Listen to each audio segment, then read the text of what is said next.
Olá, como vão vocês? Eu sou Kelly Viana, professora de artes e doutora em literatura e práticas sociais pela Universidade de Brasília. E hoje nós estamos aqui para falar sobre um dos maiores escritores brasileiros, que é Machado de Assis. No dia 21 de junho comemoramos 181 anos de existência desse autor. E se você gosta da obra de Machado, se você quer conhecer um pouquinho mais sobre esse autor brasileiro, já vai curtindo, compartilhando esse vídeo e fica com a gente até o final, porque a gente vai falar de coisas muito interessantes sobre esse autor. Vamos falar sobre a atualidade de Machado de Assis. Imagina, Machado de Assis e a pandemia. O que isso tem a ver, hein? Tem muita coisa. Fica com a gente até o final para você ver. Também vamos falar da biografia do autor, do realismo psicológico em suas obras. Tem muita coisa nesse vídeo.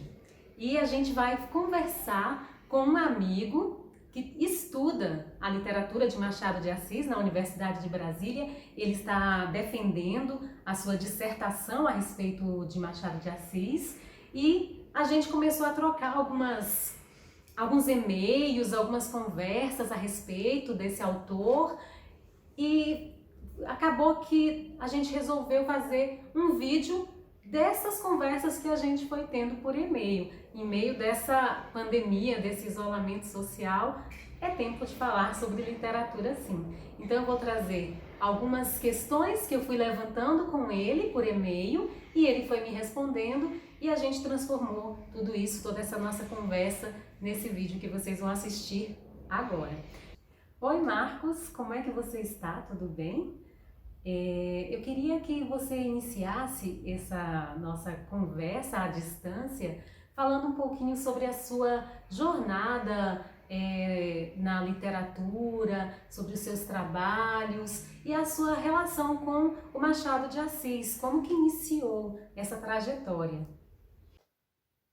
Oi, Kelly, agradeço imensamente a apresentação, agradeço também a oportunidade de poder falar sobre esse escritor, é muito satisfatório poder discorrer sobre ele em data maior de nossa literatura.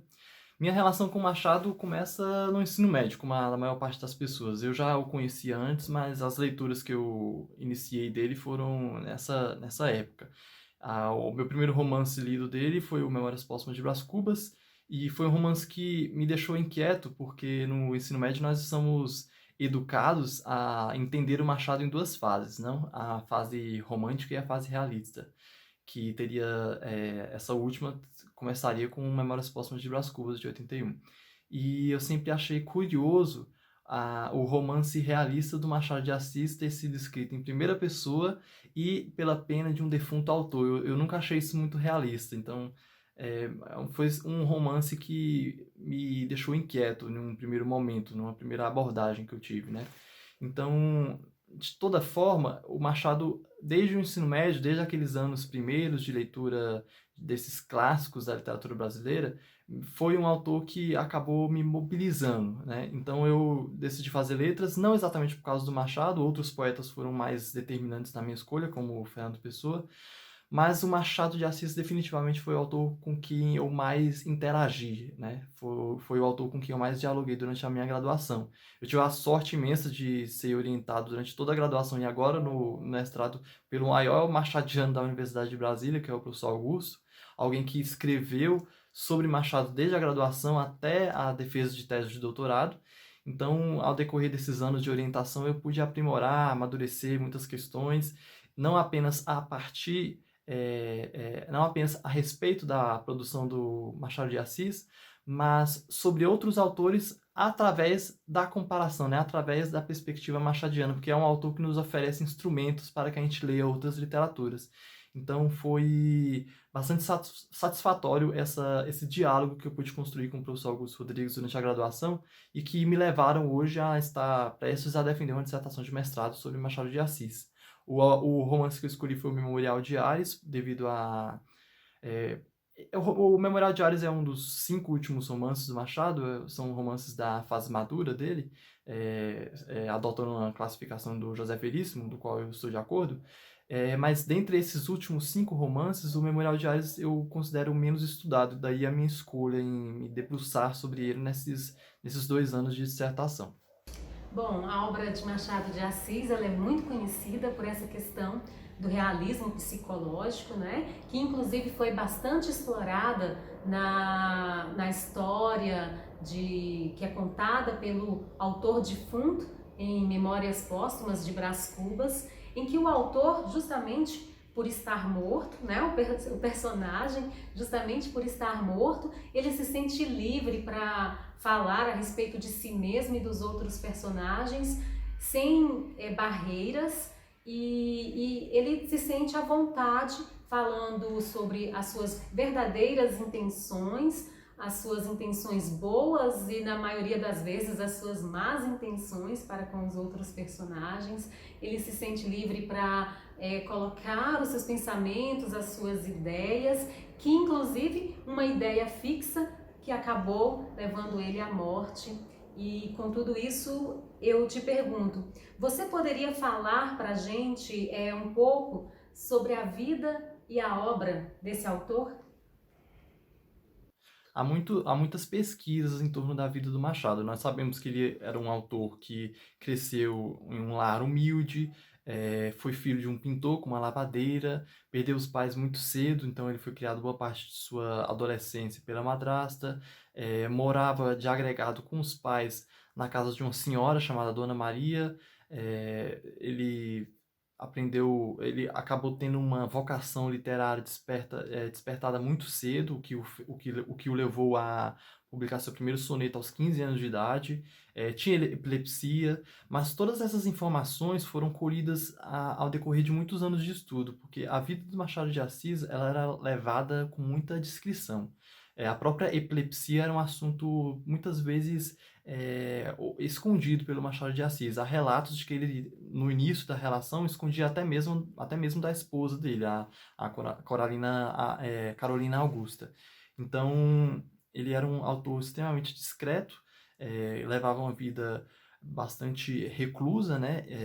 Bastante diplomática, se formos compará-lo com o Ares, e exatamente por isso tende-se nota-se uma dificuldade de estudar sua biografia. É claro que depois do trabalho do Jean-Michel Massat, publicado em 1971, intitulado A Juventude de Machado de Assis, essa dificuldade se extinguiu, porque trata-se de um trabalho escrito de forma detalhada, eficiente, né? E com bastante fôlego, desde do ano de 1839, que é quando ele nasce, até o ano de 1870, que é quando ele completa mais ou menos, ele já havia completado 30 anos. Mas a verdade é que a gente, pensando que se trata de um autor matriz, não é? Resgatando uma expressão do João César de Castro Rocha, e comparando com a quantidade de trabalhos biográficos que nós temos a respeito dele, é bem pouco, assim. Eu acredito que isso se deva principalmente à pouca articulação, à pouca iluminação que a vida dele traz para a sua obra literária. Muitos críticos, inclusive de sua época, a exemplo do Silvio Romero, tentaram, eu acredito de forma fracassada, interpretar, né, fornecer ferramentas, chaves de leitura a partir, né, através desse levantamento biográfico. Por exemplo, chamar a atenção para a epilepsia, como uma das motivações da estrutura fragmentária da produção machadiana, o que eu acho totalmente incorreto, né? E isso uma leitura já bastante datada. Mas mesmo posteriormente nós tivemos outros grandes intérpretes como Lúcia Miguel Pereira, Mário Matos, o próprio Augusto Meyer, do qual eu sinto bastante necessidade de lê-lo até hoje, e que construíram esses 3 nomes uma crítica biográfica de certo fôlego, mas que não se compara a outras críticas de outros vieses, né? Como, por exemplo, críticas machadianas de viés sociológico, historiográfico, que eu acredito que deem mais conta de elaborar entendimentos a respeito de sua obra. Então, por causa disso, de forma satisfatória mesmo, eu grifo a biografia do senhor Jean Michel Massat, e também uma do Magalhães Júnior, que Também tem certo fôlego, foi escrito em 4 volumes, e é anterior à do Marçal, mas que também teve uma contribuição significativa. Bom, continuando então as nossas questões, Machado nasceu no dia 21 de junho de 1839. Ah, o que você poderia nos dizer sobre a questão de sua obra permanecer atual depois de quase 2 séculos de seu nascimento? Essa questão em relação ao que na literatura do Machado de Assis permitiu a sua continuidade até o nosso século, me parece muito interessante exatamente por causa da impossibilidade em se responder de forma inteiramente correta, não é? Até porque o Machado de Assis que eu conheço, o Machado de Assis que mobiliza ideias em mim, certamente não é o Machado de Assis que você conhece ou que outras pessoas conhecem. Então, acredito que cada leitor recepciona o escritor de uma forma diferente, assim como, principalmente, né, cada época o recepciona de uma forma diferente.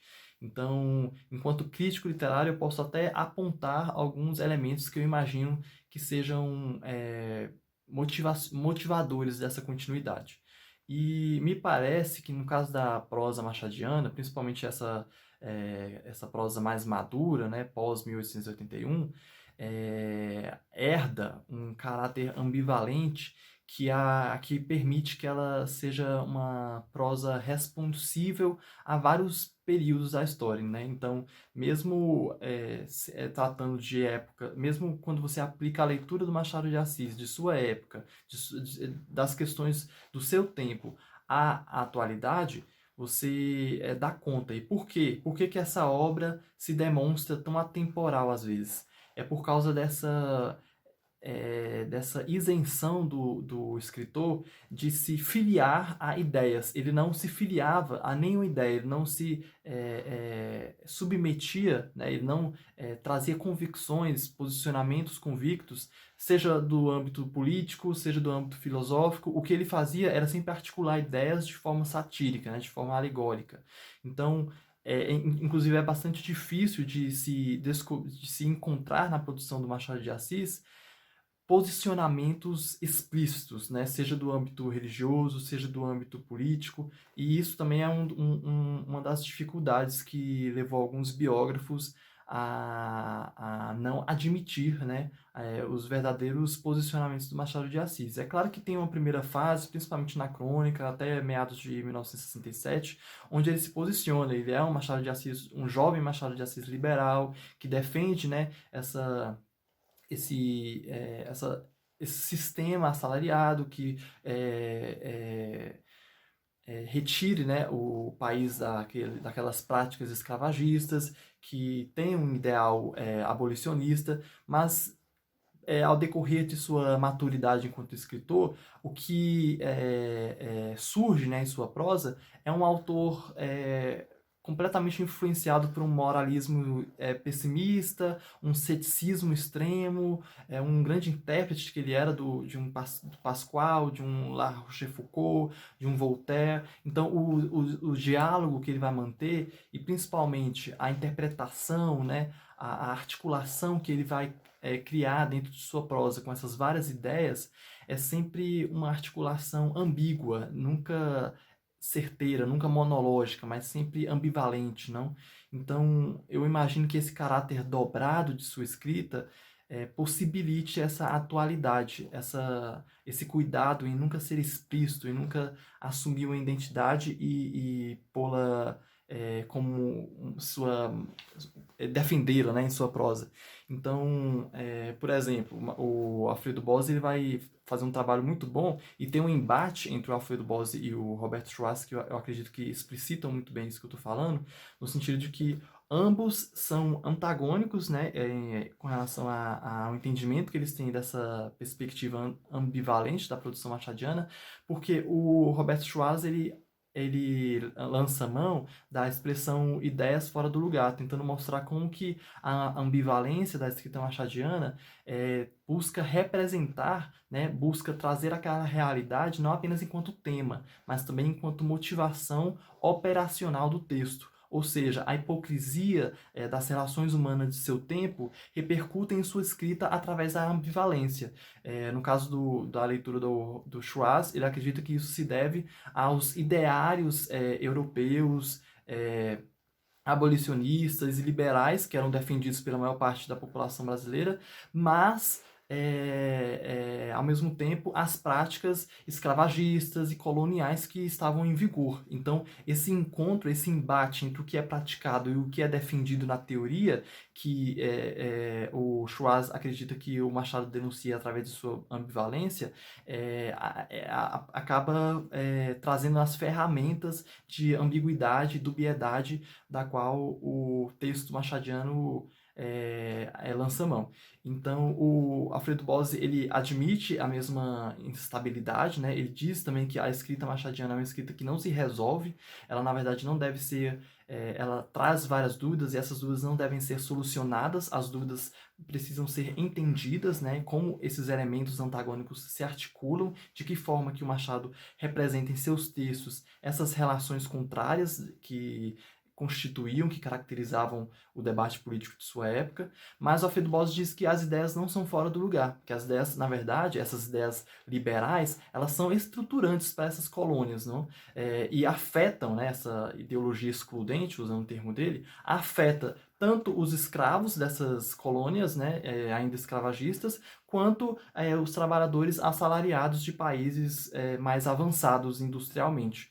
Então, a perspectiva é sempre antagônica, o viés crítico adotado é diferente, mas há um certo consenso na crítica machadiana sempre para apontar essa ambivalência, que o Alfredo Bose vai dizer que se trata de uma contra-ideologia, no sentido de que ideologia, dentro do debate político, seria uma visão naturalizada pela classe dominante, sendo que na verdade ela não é natural, ela é histórica, e que teria o intuito, né, de beneficiar esse seleto grupo. E Machado de Assis surge enquanto esse prosador contra-ideológico, né, que denuncia essas injustiças sociais através dessa ambivalência, sempre se negando a lançar mão de defesas políticas, filosóficas, seja lá de qual convicção e natureza forem. Diferente do personagem Brás Cubas, então Machado de Assis não sucumbia às ideias fixas, né? E sendo a obra machadiana assim, ambivalente, atual, eu gostaria que você me falasse um pouquinho sobre a questão do Machado de Assis em tempos de pandemia. Como pensar Machado de Assis nesses tempos de pandemia? É possível? Me parece muito curioso essa proposta de pensar o Machado de Assis em época de pandemia, em época de quarentena, de isolamento social.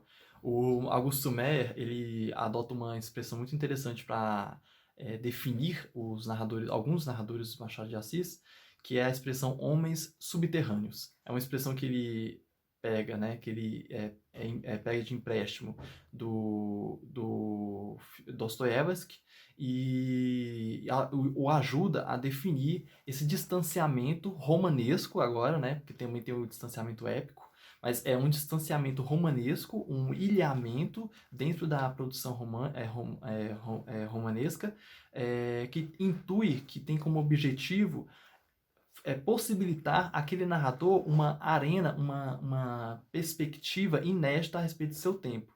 A obra maior, a mais exemplar nesse sentido, me parece ser Memórias Póstumas de Brás Cubas. Trata-se de um defunto autor. O porquê do autor ter escolhido um defunto autor para redigir a narrativa, exatamente por causa dessa instância, dessa circunstância extraordinária que possibilitará sua visão mais penetrante, mais perspicaz da realidade e, principalmente, uma maior franqueza ao discorrer sobre seu tempo.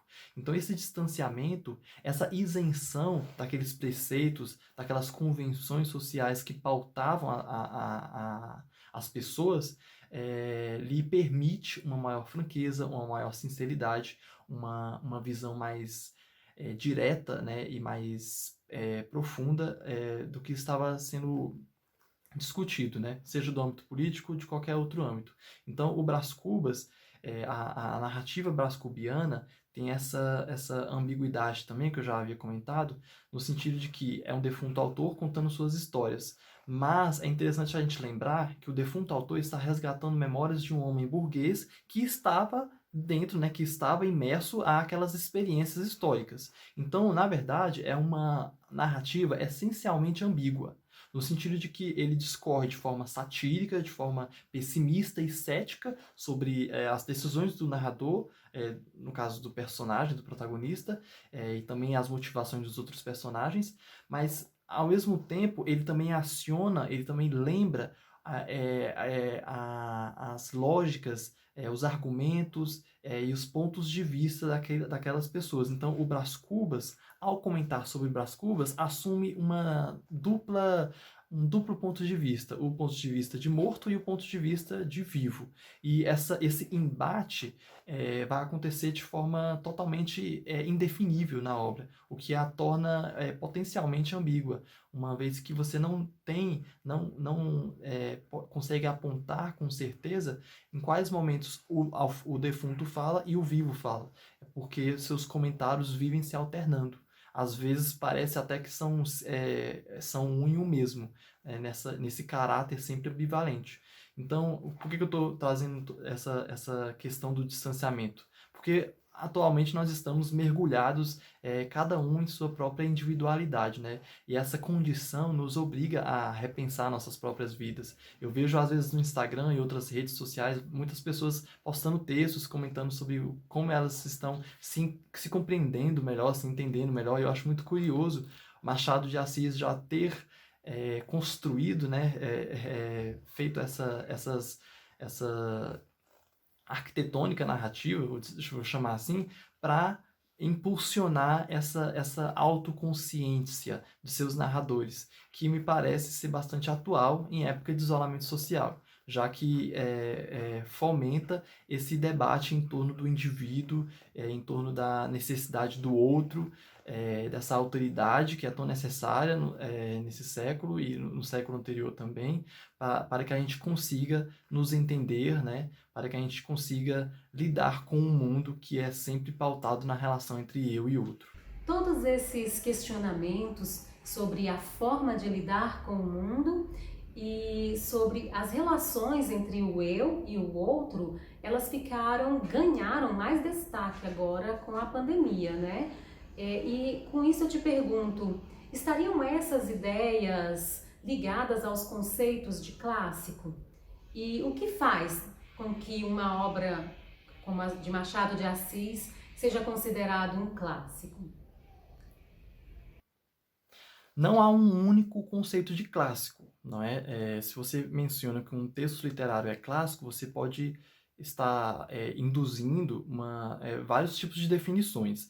Por exemplo, se formos adotar a ideia de clássico do Ítalo Calvino, ao mencionar, ao dizer que clássicos são aqueles textos que poucas pessoas leram, mas que todos sabem do que se trata, certamente que Machado de Assis é um texto clássico. Mas se formos adotar uma visão de que clássicos são aqueles textos de estrutura, de formato já muito bem definido, que as pessoas entendem, né? Pelo menos a crítica literária já deu conta de solucionar, por exemplo, a épica. A épica é um gênero clássico, no sentido de que ela já tem ela já foi o formato da épica não tem mais segredos, vamos dizer assim. É um formato que a crítica já solucionou, podemos dizer assim. Nesse sentido, Machado de Assis não é clássico, porque ainda é um autor que inquieta, ainda é um autor não resolvido, vamos dizer assim, pela crítica. É um autor que ainda fomenta muitas discussões, propõe muitos debates que estão em aberto e que não foram solucionados pela crítica. Por exemplo, as várias ambivalências, né, os vários encontros contraditórios, a questão que eu considero superficial, mas que é bastante lembrada sobre a traição ou não de Capitu, mas que na verdade reflete em várias outras camadas da produção literária dele. Nesse sentido, ele não seria clássico. Agora, se nós formos recuperar o conceito de clássico do T.S. Eliot, que vai dizer que clássico é aquela obra literária que possui a capacidade de assimilar outras obras, Machado de Assis é clássico. O Eliot vai dizer que o maior clássico, portanto, se formos adotar essa argumentação, seria a Eneida de Virgílio, porque é o clássico feito para se imitar o outro. Então, o clássico que melhor imita é o maior clássico. Então, a capacidade de imitar, a capacidade de renovar, né, de recuperar modelos antigos já firmados e ressignificá-los, essa é a característica, essa é a habilidade maior de um grande clássico. E o Machado de Assis fez isso com maestria, e não apenas com maestria, mas com um pioneirismo na literatura brasileira, uma vez que ele dialoga com várias tradições literárias que ainda não haviam sido trabalhadas por escritores no Brasil até aquele tempo. Por exemplo, eu sou um leitor bakhtiniano. Embora eu leia outros teóricos, eu tive a oportunidade de me debruçar mais sobre os preceitos bakhtinianos. Então, para estudar Machado de Assis, eu aciono a crítica polifônica, eu aciono a sátira menipéia, essa tradição literária que responde à tradição filosófica do cinismo. Então, o Bakhtin ele vai dizer que a sátira menipéia é um gênero dialógico determinante para a ascensão do romance, e por ser determinante para a ascensão do romance, é retomado pelo Machado de Assis no Brasil, né, em 1881. Então, trata-se de uma tradição literária extensa que me ajuda a compreender a estrutura e o conteúdo da produção machadiana. E por que me ajuda? Porque o próprio Machado dialoga com elas. Mas é claro que esse diálogo é sempre efetuado por uma natureza inventiva. Machado de Assis, por exemplo, ele é um autor com quem ele dialogou bastante, o William Shakespeare. Ele foi o autor mais citado pelo Machado. E sempre que havia citações do Shakespeare, o Machado repensava, né? O Machado reconstruía algumas humanidades discorridas pelo Shakespeare. Por exemplo, ele vai trazer, né, no primeiro romance de 1872, o Ressurreição, a questão das dúvidas, que são uma questão bastante cara ao William Shakespeare, mas Machado repensa as dúvidas, repensa as relações humanas que são pautadas nessas incertezas e constrói uma prosa extraordinária. Então, essa capacidade de assimilar o outro para construir um novo, do ponto de vista do Eliot, constitui grandes clássicos. Então, nesse sentido, Machado de Assis também seria um grande clássico. Então, há vários motivos que fazem com que Machado seja um clássico. Depende muito do conceito de clássico adotado por você. Perfeito! Para encerrar, eu gostaria então que nesses dias de homenagem ao autor, você presenteasse o nosso público com a leitura de um trecho de um texto do Machado de Assis, da sua escolha. Bom, eu reservei um trecho do Memórias Póstumas de Brás Cubas, do capítulo Desconsolação. É um trecho que eu acredito que resgate um pouco a questão da ambivalência, que eu havia me referido antes, e também a questão da epidemia. Dialoga, até porque o Brás Cubas está falando de uma epidemia, da febre amarela, né, que era o coronavírus da época do Machado de Assis. E acho interessante o tratamento que ele faz à questão da doença, mas também os comentários do Quincas Borba, que ele lembra, que eu acho que são interessantes. Então eu vou para o trecho. Vejam agora a que excessos pode levar uma inadvertência. Doeu-me um pouco a cegueira da epidemia, que, matando à direita e à esquerda, levou também uma jovem dama, que tinha de ser minha mulher. Não cheguei a entender a necessidade da epidemia, menos ainda daquela morte. Creio até que esta me pareceu ainda mais absurda que todas as outras. Quincas Borba, porém, explicou-me que epidemias eram úteis à espécie, embora desastrosas para uma certa porção de indivíduos. Fez-me notar que, por mais horrendo que fosse o espetáculo, havia uma vantagem de muito peso, a sobrevivência do maior número. Chegou a perguntar-me se, no meio do luto geral, não sentia eu algum secreto encanto em ter escapado às guerras da peste. Mas essa pergunta era tão insensata que ficou sem respostas. Bom, tratando de questões sem resposta, frequentes na obra do Machado de Assis, eu então opto por encerrar essa conversa com esse trecho. Espero que vocês tenham gostado. Agradeço mais uma vez a Kelly pela parceria, pela oportunidade de podermos conversar sobre Machado, e um bom aniversário machadiano para todos vocês. Comemorem. Abraço. Quero agradecer a presença do Marcos Eustáquio aqui no meu canal, Kelly Viana, e dizer que para mim é uma honra que ele tenha participado e tenha aceitado fazer dessas nossas conversas esse vídeo. Marcos participou comigo do grupo Vivo Verso, orientado pela professora Silvia Cintrão. Mandar um abraço para a professora Silvia e apresentar para vocês o meu livro, Raro Sol, que o Marcos já leu e inclusive encontrou alguns pontos de contato entre a obra de Machado de Assis e o livro. Vou deixar o link aqui sobre esse livro, se vocês tiverem curiosidade de acessar e de conhecer um pouquinho mais sobre essa história, fiquem à vontade. Obrigada por estarem aqui com a gente até o final. Beijos!